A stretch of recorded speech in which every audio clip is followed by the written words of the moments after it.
Né à Montréal, Jean Rochon détient un doctorat en santé publique de l'Université Harvard. En 1985, il préside la commission d'enquête sur les services de santé et les services sociaux.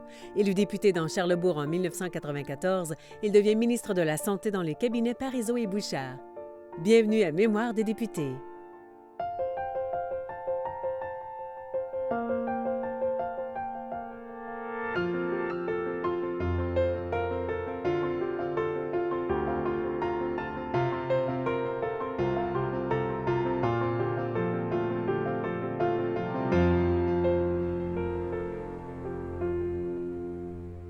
Bonjour, M. Rochon. Bonjour, M. Grant. Bienvenue à Mémoire des députés. Grand plaisir.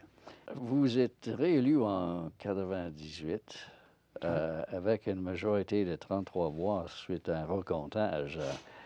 C'est-à-dire que j'ai maintenu ma... 28, c'est ça. Même 28 avec le votes. recomptage. Oui. Eh bien, est-ce que c'était un peu le prix à payer pour avoir été ministre de la Santé? Bon, je suis peut-être pas le mieux placé pour juger de ça. Vu de mon point de vue, je suis porté à croire que oui. Surtout que j'avais passé une partie de la campagne électorale. Oh, mon Dieu, ça rappelle toutes sortes de souvenirs, vos questions. Dans le Saguenay, qui était le comté dont le député était le premier ministre, M. Bouchard.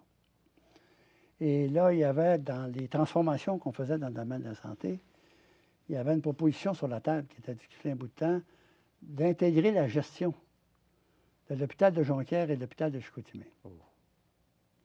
Je me rappelle très bien que les médecins, qui sont aussi des êtres politisés, collectivement, ont profité de la campagne électorale pour faire une guerre terrible. Alors, j'ai passé une partie de la campagne électorale au Saguenay à négocier avec les médecins pour maintenir la vague un peu. M. Bouchard tournait à travers le Québec. Il est venu après, puis là, on a complété après. Mais pendant ce temps-là, je n'étais pas dans mon comté. Alors ça, je pense, ça a joué un peu aussi. Quand je suis revenu dans mon comté, t'étais où? Alors, ça s'est su. Mais il y a donc eu une combinaison de facteurs, mais qui étaient tous reliés au fait des tensions qu'on avait dû gérer dans le système de santé et du fait que si on avait eu un an ou deux de plus, je pense que déjà pas mal de ça aurait été rentré on aurait commencé à avoir plus les bénéfices. Mais aussi, vos adversaires ont été très bien politiquement, en parlant toujours de la mise à retraite des gens qui travaillent dans la santé, comme si vous les avez obligés de partir. C'est ça. Alors ça a dû... Ah, ça a compté beaucoup. Ah, oui. D'ailleurs, je revois ça, j'ai vu il n'y a pas longtemps encore, dans un journal, là, une rétrospective qui était faite. Puis on disait vraiment que le gouvernement qui a forcé à partir, je pense que c'est le mot qu'on prenait, forcé à partir des gens de chez le médecin et des médecins. On a mis là-dedans qu'on avait mis dehors, on n'a pas besoin de vous, on va s'organiser autrement, ça va coûter moins cher. Ce qui n'a jamais été la situation. C'est politiquement rentable pour les libéraux, en fait. Ah ben oui. Ouais. Ben oui. Ça, c'est l'ajout de politique qui est parfois est souvent difficile et souvent rude, puis pas toujours rigoureuse. Suite à cette élection, le premier ministre Bouchard a donné les ministères de la Santé à Pauline Marois. Ouais. Étiez-vous blessé ou soulagé? Non, ça m'a plutôt... Pas parce que ça allait à Pauline Marois, mais je dois avouer que, contre tout espoir, j'avais espéré de reprendre le ministère, parce que je savais où on était rendu. J'avais entretenu contre tout espoir, parce que je pense que ça s'est peut-être jamais fait que pour un deuxième terme, après un terme complet, que tu remettes des ministres dans la même fonction. Je reconnais que c'était un peu normal de faire une rotation à cette époque-là. Mais c'est sûr que si, par un jeu de circonstances, ça avait été possible, j'aurais eu le plaisir, un peu la satisfaction de terminer ce qu'on avait vraiment amorcé.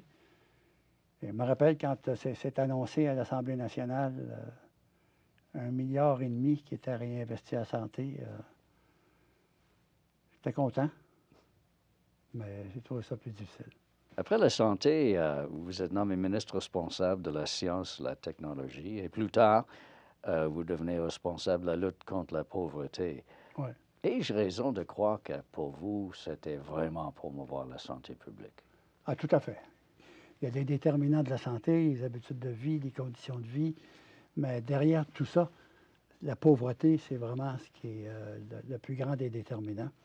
Alors là, c'était vraiment une occasion en or, un cadeau fait à quelqu'un de santé publique. Et je me suis beaucoup investi dans le temps où j'étais là, avec les équipes.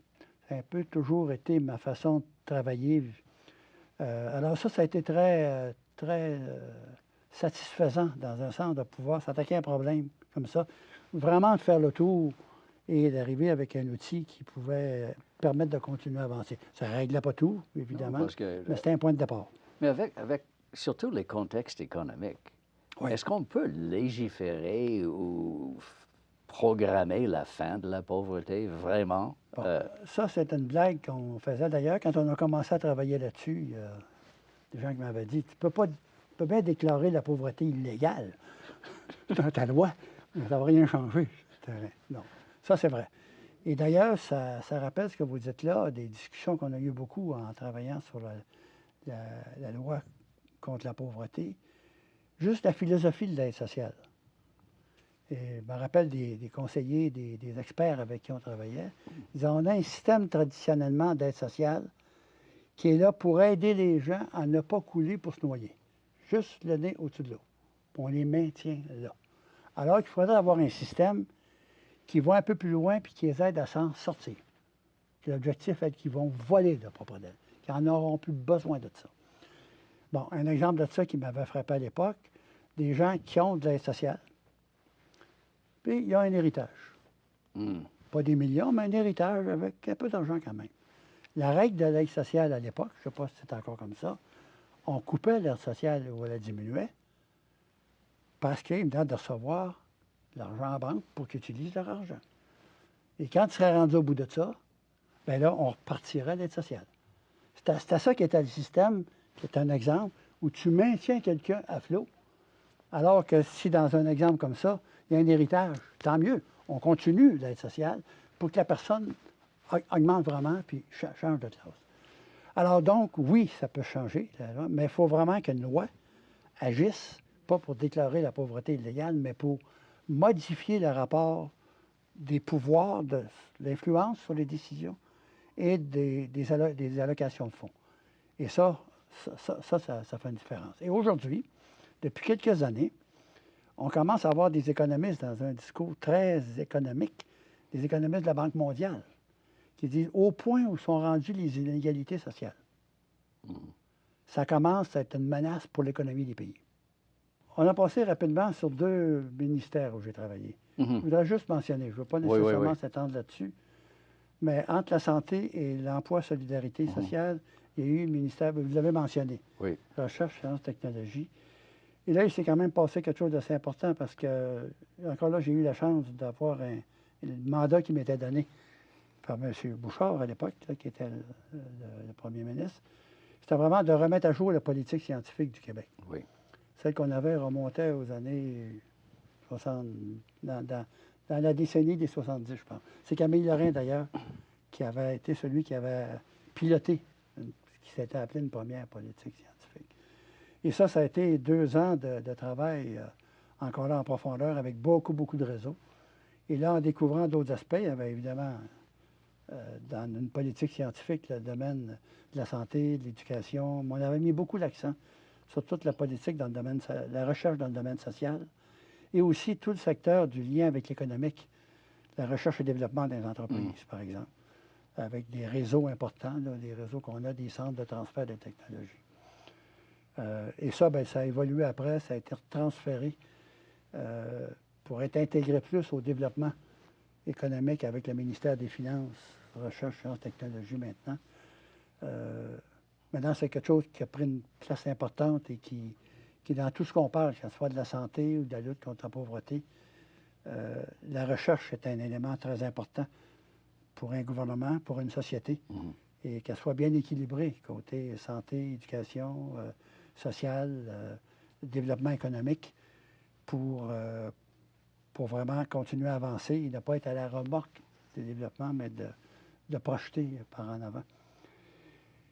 J'ai terminé ma dernière année en politique au ministère du Travail, Mhm.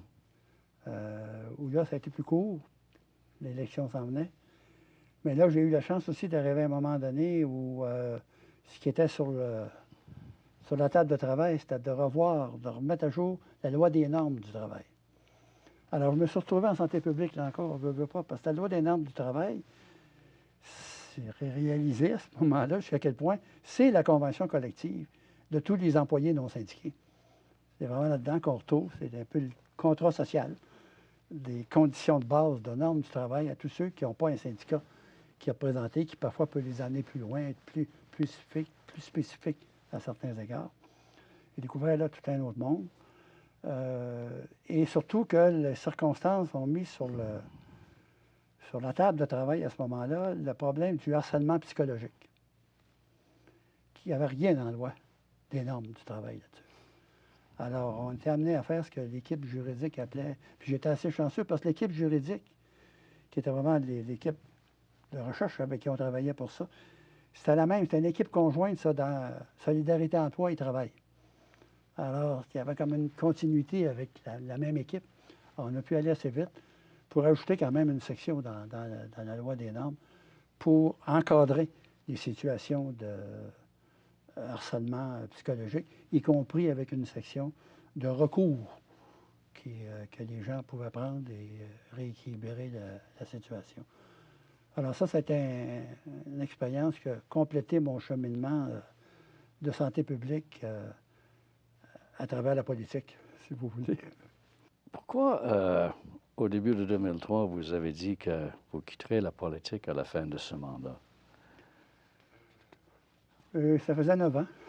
Oui.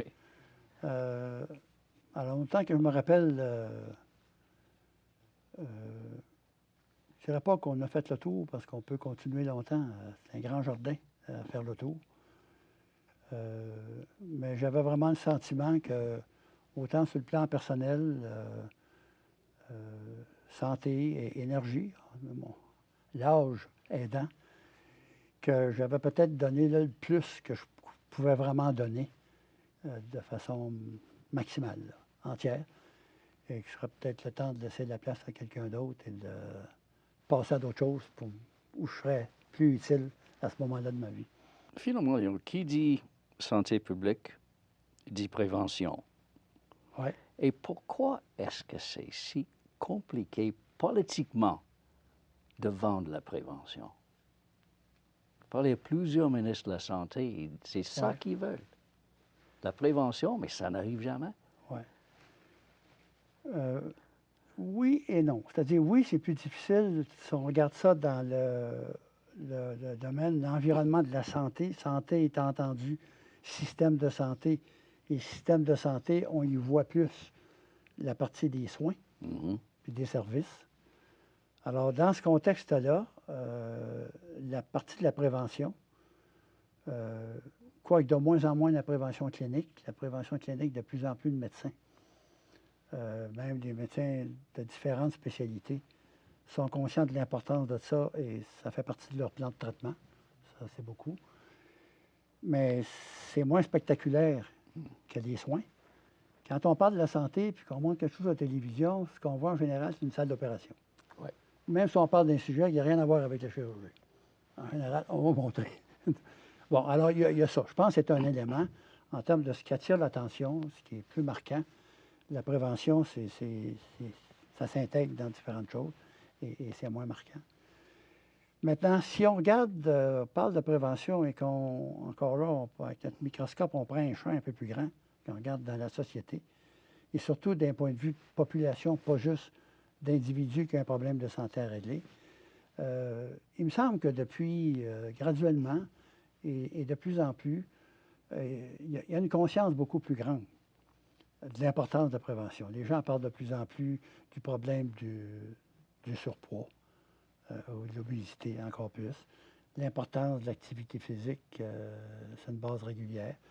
Je pense qu'il y a des gens qui oseraient faire des discours ou se battre contre ceux qui veulent empêcher le tabac, on ne verra plus ça. Les gens reconnaissent ça. Et les gens, je dois dire que ceux qui vont vraiment continuer à faire avancer et faire donner la place qu'il faut pour notre santé, c'est la population.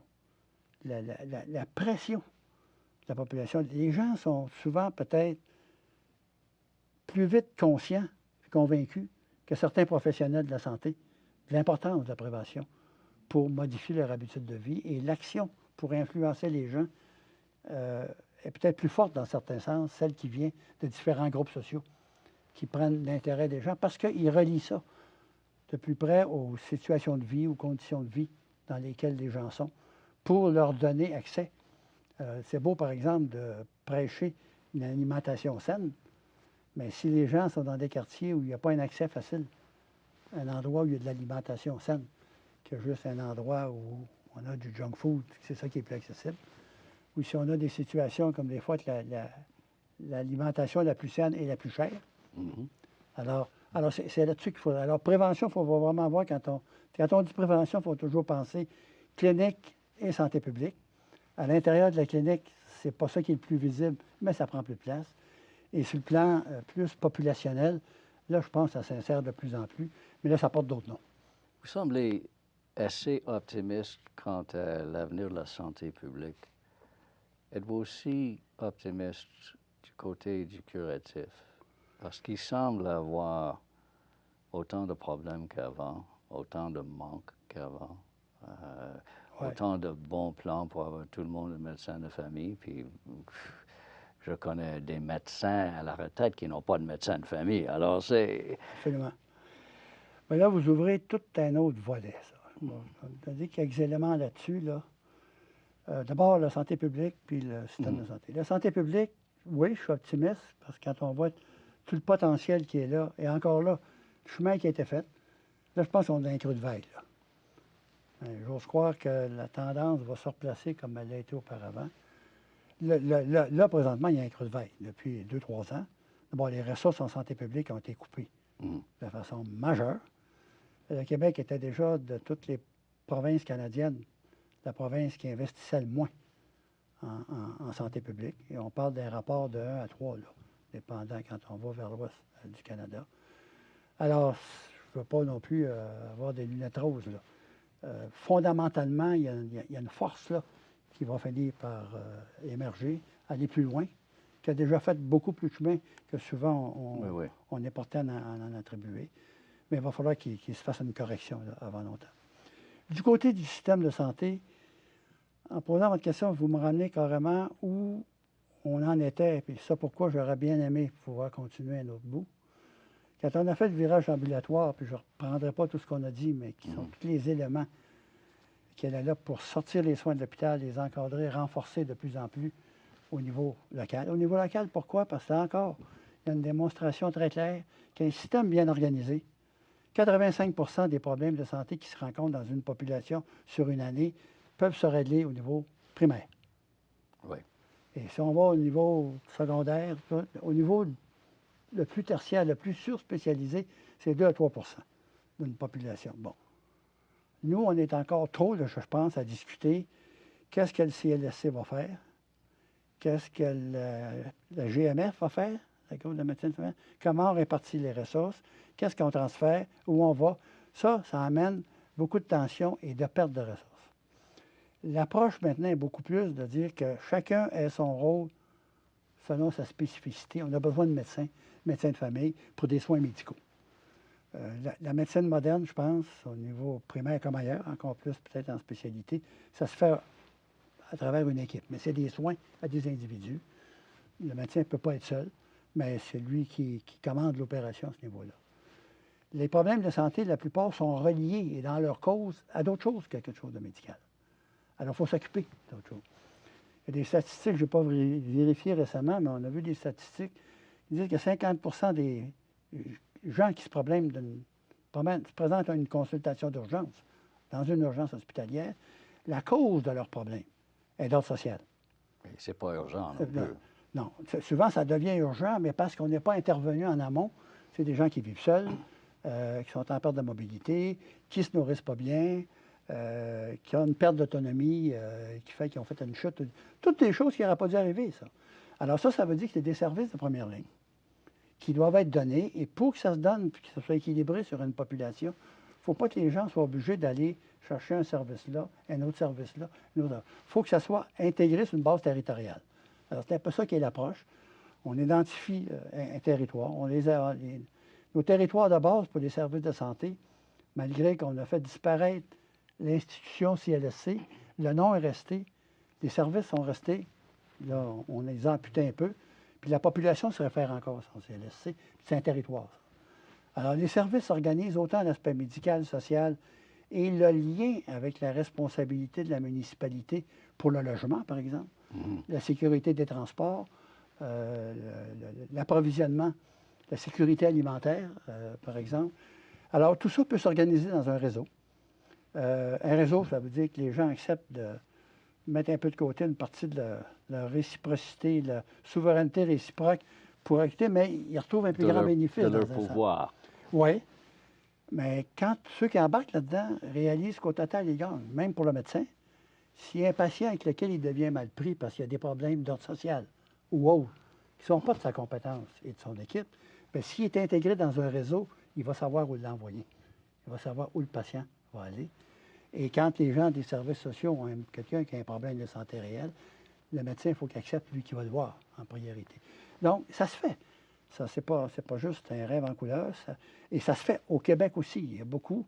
Dans les 10 dernières années, j'ai beaucoup travaillé, moi, sur le terrain, avec ce qui était devenu les CLOASS, sur des projets concrets où les gens mettaient en réseau comme ça, d'abord les éléments du système de santé, des organismes communautaires, la municipalité, l'école, autour de problèmes ou de certains risques, dépendant qu'on est dans un quartier pauvre, un quartier plus riche ou quoi que ce soit, et bâtissait un réseau où les gens acceptaient une coordination avec une certaine autorité et que le patient sentait que sa trajectoire est suivie. Quand il a besoin de quelque chose, il n'a pas besoin de garder dans le bottin téléphonique ou chercher quelque chose sur l'Internet. Ceux qui s'occupent de lui à ce moment-là le transfèrent, le réfèrent. Si je vous comprends bien, là, vous n'avez même pas le temps de vous ennuyer de la politique. Parce que vous le faites encore. Je pense que oui. Dans un sens, oui. Mais la santé publique, c'est de la politique. Et là-dessus, ça me rappelle quand j'ai quitté la politique, je suis revenu sur le terrain. Je suis retourné premièrement à faire de l'enseignement, ce qui était mon métier de base. Et j'ai travaillé entre autres avec des collègues de sciences politiques, parce que dans les maîtrises en santé publique, il n'y avait pas vraiment un cours ou une partie de la formation qui était vraiment sur les politiques. Comment ça se fait, comment ça évolue, comment ça se passe. Ça peut être mystérieux pour pas mal de monde, ça. Moi, je l'ai appris sur la dure quand je suis allé en politique. Et les gens de sciences politiques font la distinction entre les politiques. Le politique, ça s'écrit avec un grand P, c'est l'État. C'est le pouvoir politique qui gère une société. La politique, c'est vraiment l'organisation de terrain, de comment l'État fonctionne, agit, y compris la politique partisane qui nourrit. Et les politiques, c'est le produit du gouvernement. On fait une politique contre la pauvreté, une politique sur le tabac et le reste. Alors, la santé publique, on ne fait pas de la politique, mais on travaille en lien avec les politiques et en appui, en expertise aux politiques, à la politique. Alors, c'est là qu'est le lien. Mais c'est très près de toute la philosophie de la pensée politique quand on regarde une population. Merci beaucoup, M. Rachon. Merci bien. C'était très agréable. Merci.